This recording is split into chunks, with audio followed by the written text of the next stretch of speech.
Bien. Alors on va passer de la Belgique au Luxembourg et maintenant du Luxembourg à l'Espagne. Et nous avons Cristobal Zaragoza de Valence, cholécystectomie laparoscopique ambulatoire, notre expérience.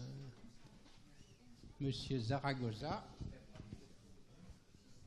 Je ne me rappelle plus c'est lequel là. C'est celui-là? Non. C'est celui-là.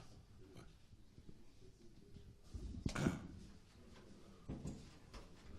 Bon, Monsieur le Président, Monsieur le Secrétaire général, je vais en premier lieu, avec votre permission, demander mes excuses pour mon mauvais français.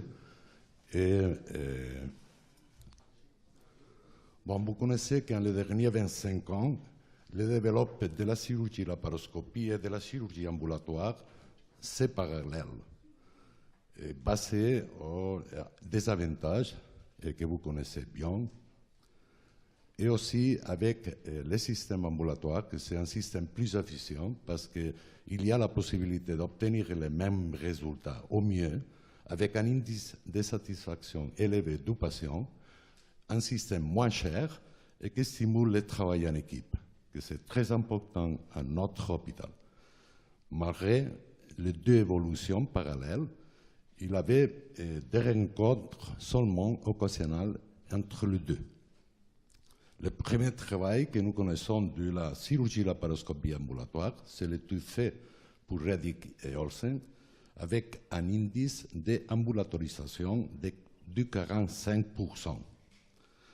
Nous avons fait une série personnelle en l'année 1994 et 1997 de cholécystectomie laparoscopie ambulatoire. Les critères épidémiologiques, c'est les classiques. Les critères de sélection des patients, c'est des patients qui acceptent volontairement les méthodes ambulatoires, un logement convenable avec un adulte responsable qui l'accompagne et un véhicule disponible pour les possibles complications. Et le critère médical, c'est seulement les cholelithiases symptomatiques, pas de cholédocholithiases, c'est-à-dire des malades avec pas des altérations enzymatiques, des altérations échographiques, et pas de laparotomie préalable, et des critères seulement anesthésistes du système ASA, 1 et 2. Nous l'avons fait avec le système français de cholécystectomie laparoscopie. C'est les patients, pas de séjour préopératoire. Ça, c'est la première intervention du matin. En anesthésie totale intervenue. L'inclusion s'est faite si l'intervention, c'est sans incident, c'est-à-dire pas de sang au train, pas d'hémorragie. Et nous faisons la prophylaxie si c'est nécessaire aux ces patients. Après l'intervention, nous apportons des liquides 3-4 heures après, en déambulation à 6-7 heures, et la sortie avant de 12 heures, et un contrôle téléphonique seulement bilatéral, et la révision à la consultation externe à 8-9 jours. Et nous faisons à les premiers mois un contrôle échographie et analytique. En ces séries personnelles, nous avons pu voir qu'il a sorti avant de 12 heures, c'est-à-dire vraiment ambulatoire strict, les 83%, et le reste, il a sorti après les 12 heures. Mon point de vue, c'est pas des patients ambulatoires. C'est un patient qui doit rester dans l'hôpital en soirée, ou comme ils appellent les Américains, de faire des overnight stay. Bon, la morbidité s'est réduite, il n'y a pas de mortalité, pas de réadmission, et seulement il y a une éventration d'accès ombilical, malgré la suture continue que nous faisons de ces trocars. Bon, l'enquête de satisfaction, c'est de 98%, c'est-à-dire le patient, s'il y a l'opportunité d'opérer une autre fois d'une chose pareille, il veut faire ambulatoire et jamais pâlir.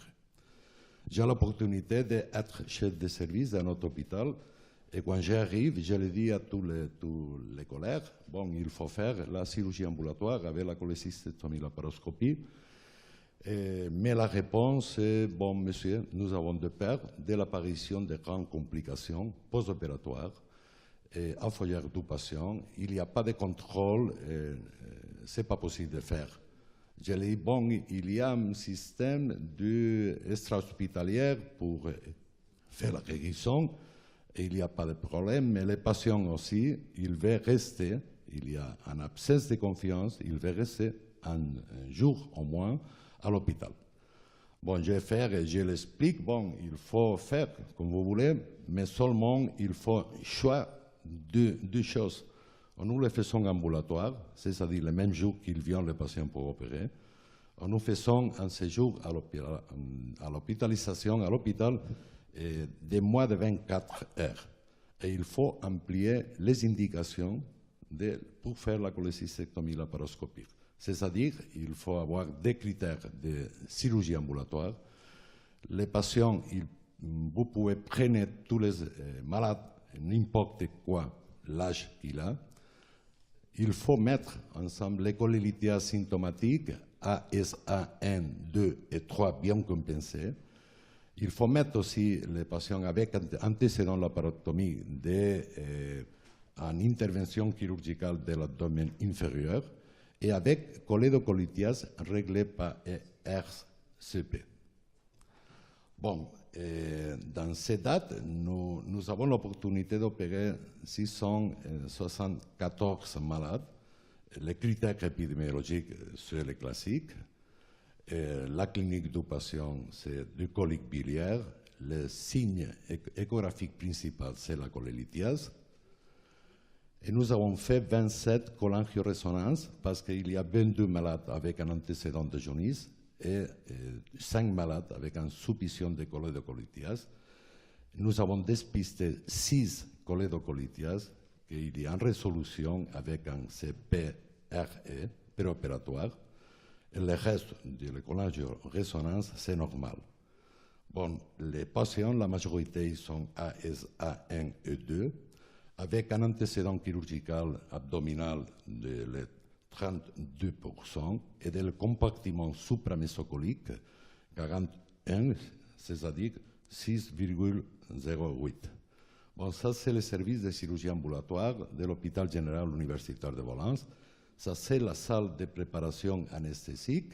Nous préparons les malades ici, jamais dans les blocs opératoires, parce que nous pensons que c'est moins cher. Nous avons 10 lits pour préparer, et après, ils entrent dans le bloc opératoire vraiment dit, et nous les faisons l'intervention chirurgicale con les cystectomies laparoscopiques classiques, selon la technique française. Nous l'avons déprenée à l'Université de Montpellier. Et nous avons fait la cholécystectomie laparoscopie en la majorité des cas, mais nous avons un indice de reconversion de 3,41% par plusieurs situations, c'est-à-dire la difficulté technique par cholécystite en ces cas, et un hémopérito en handicap. En un domaine bloqué, ce n'est pas possible d'entrer en cas, et en suspicion de la voie biliaire principale d'une section de cholédoque et une section de l'hépatique 3 partielle. Après l'intervention, il sort par ces portes de gauche, il s'en va à l'unité de récupération post-chirurgicale 1, et après, il y a 10 lits aussi. Et après, il passe à la 12e unité de récupération post-chirurgicale et il prend contact avec la famille et il sort de l'hôpital pour aller à la maison. Bon, les résultats de ces jours, nous avons 46% entre 8 et 10 heures et les 46,59% entre 10 et 23 heures, c'est-à-dire l'overnight state. Plus de les 92 de patients, il a resté moins de 24 heures. Et le reste, pour les problèmes que nous avons dit, il a resté plus tôt. Et nous avons une réadmission de 78%. Les critères pour la sortie, c'est la stabilité hémodynamique, l'orientation tempospatiale, la mixture spontanée, c'est-à-dire tous les critères de chirurgie ambulatoire que nous avons à l'Espagne maintenant. Les complications et la morbidité, c'est un résultat de 6,53%. Nous avons, comme j'ai dit avant, 2 lésions de la via biliaire principale, c'est-à-dire une lésion que nous considérons très importante parce que la cholelithiase c'est une pathologie bénigne et nous l'avons transformée en pathologie maligne. Et précoce, il y a 18 cas, surtout de bilirragie et en collection subhépatique que nous avons résolu, surtout des traitements médicaux, pas des traitements chirurgicaux. Au finalisé, la question c'est comment faire la cholécystectomie, la paroscopie ambulatoire.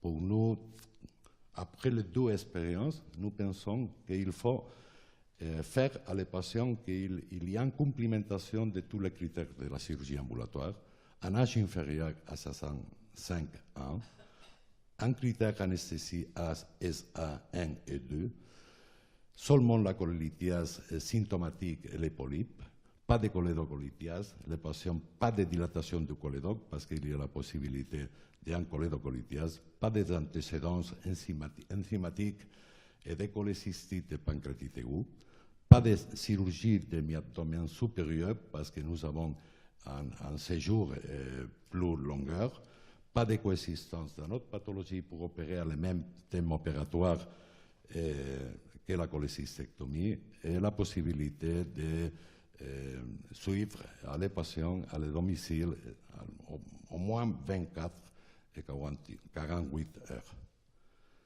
Et merci pour votre attention. Merci. Merci beaucoup. Je peux vous rassurer sur la qualité de votre français qui est tout à fait excellent. Je pense que Corinne Vons a des commentaires à faire. Alors, je ne sais pas si je pourrais mettre la même photo à la fin. Je suis désolée, je n'avais pas prévu ça, mais sinon, j'avoue, je suis sûre que j'aurais trouvé un de ces messieurs pour poser en slip, non? Alors, je trouve c'est déplacé, excusez-moi. Je trouve c'est déplacé. Je vous demande de respecter les femmes. Donc, chers amis et chers maîtres, je devrais dire, parce que j'ai tapé votre nom sur Google et j'ai vu que vous étiez le président fondateur de l'association espagnole de chirurgie ambulatoire. Alors là, je fonds complètement, parce que, bon, je suis, vous savez, la présidente en France, mais vous êtes membre fondateur 95, respect. Et donc, alors en effet, alors moi, je n'ai pas bien calculé, je pense que je me suis trompée, et j'ai vu 848 patients d'après le résumé, mais bon, vous avez dit 600 et quelques, c'est ça, c'est quand même une énorme série de chirurgie. Alors moi, je n'ai pas dit ambulatoire, parce qu'en France et même à l'international, la chirurgie ambulatoire, c'est en moins de 12 heures. 23 heures, c'est plus de l'ambulatoire, on est d'accord. Voilà. Vous avez de très bons résultats. Morbidité faible, mortalité zéro. Et donc, j'ai bien noté qu'il y avait 46% des patients qui sortaient entre 8 et 10 heures après l'intervention. Alors, je me dis, si en plus ils sont opérés, la préparation avant le bloc, je me dis que dans les moins de 12 heures totales, est-ce qu'on y est pour la France et pour l'international de chirurgie ambulatoire? Alors, il y en a autant qui restent entre 10 et 23 heures après l'opération, et puis enfin les autres. Les admissions de la nuit, alors les admissions non programmées, là on ne sait plus parce que ça c'est un chiffre qu'on calcule pour les 12 heures, mais qu'on ne calcule pas pour tout le monde, alors je ne sais plus très bien comment regarder ça. Donc, ma première question, c'était que votre chiffre 600 et quelques, c'est combien par rapport à la... C'est tout le monde en fait, c'est tous les opérés de la vésicule en ambulatoire? C'est ça, d'accord, donc c'est 100%. Alors, ma question, c'est quels ont été les obstacles à une sortie plus précoce? En France, nous, on arrive à faire sortir les patients de 3 heures à 6 heures, même pas après une cholécystectomie. Quand on voit aussi le visage du patient opéré d'un bypass sur la table d'opération, qui se lève pour se poser, on se dit qu'à partir du moment, ça veut dire qu'il a pas mal, qu'il n'est pas nauséeux. Donc on se demande pourquoi est-ce qu'il ne sort pas plus tôt. Alors ma question c'est, comment vous gérez par rapport à la morphine? Est-ce que c'est un problème de réveil? Est-ce qu'il y a bien, j'imagine que c'est le cas, l'épargne de morphine, pas de prémédication? Est-ce que, point de vue douleur, est-ce que vous travaillez à 9 mm de mercure? Oui, de mercure. Est-ce que vous mettez des instillés en intrapéritonéal, infiltrer les orifices? Est-ce que c'est un problème de nausées et vomissements? Dexaméthasone, Droleptan, je dois dire, sous Gamadex, à mon avis, c'est cher pour une vésicule. Le jeûne jusqu'à 2 heures avant. Les boissons libres jusqu'à 2 heures avant, c'est aussi un facteur pour diminuer les nausées et les vomissements. Ou est-ce que c'est un problème d'organisation dans votre établissement? Voilà, c'est toutes les questions que je voulais vous poser, mais d'abord, je vous respecte, monsieur. Venez là. Bon, je respecte beaucoup à la femme parce que j'ai ma femme, j'ai ma mère et j'ai les garçons et ma fille. Et je ne sais pas s'il y a ici une femme, excusez-moi, mais c'est pas une situation de respect, c'est seulement un slide sympathique. Ça va. Mais je pense que si nous regardons, la femme, il regarde al cura. C'est au contraire, c'est possible. Ça fait 1000 ans. Non, ben, excusez-moi, c'est seulement un slide sympa. Bon, je pense que la chirurgie ambulatoire, la chose plus importante, ça c'est le contact avec les malades. Ça c'est l'information directe. Il faut le dire toutes les choses qu'il va passer. Ça c'est la chose plus importante. Parce que nous avons l'expérience de faire une reconversion en cholécystectomie, laparoscopie, et la sortie ambulatoire aussi, avec une incision, sans laparoscopie. Nous faisons des infiltrations de tous les portes d'entrée, et nous faisons aussi une anesthésie un peu, anesthésie locale, du loi de la vésicule aussi. Et nous utilisons parce que c'est la même équipe des infirmiers et c'est la même équipe des anesthésistes qui travaillent toujours ensemble à les chirurgiens. Ça, c'est une chose très importante parce que dans l'expérience, tu peux arriver à opérer et à être plus efficient, je pense. Si tu changes toute l'équipe, il ne marche pas. Si il y a une confiance avec le directeur, il ne marche pas. Il faut que tu le fasses. Il faut que tu le fasses parce que tu le veux. Si c'est exportable en tous les lieux, je ne sais pas, parce que ça c'est l'unique unité ou service de chirurgie ambulatoire qui a fait maintenant de la cholécystectomie et du reflux gastro-œsophagien ambulatoire à notre communauté. Je peux dire une autre chose. Ça c'est un intérêt personnel, parce que je pense que la chirurgie ambulatoire, c'est la chirurgie d'aujourd'hui. Ce n'est pas la chirurgie de demain, c'est la chirurgie d'aujourd'hui. Je sais si j'ai à répondre à la question que vous avez posée. Merci. Excusez-moi. Excusez-moi. Merci. Et y a-t-il des questions dans la salle?